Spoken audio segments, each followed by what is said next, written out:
Tässä kuvassa on jopa valtakunnallisesti tunnettu Moskiitos-yhtye.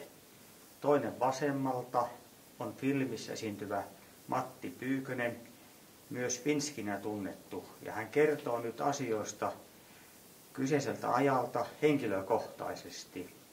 Ole hyvä, Matti.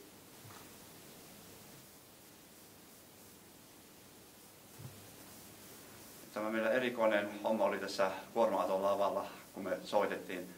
Piti vetää sähköt tuolta talosta, vetää pitkät roikat, jatkoroikat oli. Ja semmoinen tarkoitus meillä oli, että Lieksassa ainoastaan tapahtuma, että letkäjen kuin maailman ennätyspituus niin kuin yritettiin. Ja me soitettiin siellä kuorma-auton lavalla ja mikäpä siinä me soitettiin. Mutta kuitenkin se oli sen verran vähän oli niitä letkäjänkän hyppiöitä, että ei ihan onnistunut meillä se maailman ennätysyritys, mutta yritys oli hyvä ainakin meillä tarkoitus. Vanhan kodin asukkaista, pidä huolta myös sotaveteraaneista ja käy katsomassa sairaalan potilaita ja pidä huolta myös ystävistä kaikista rakkaista.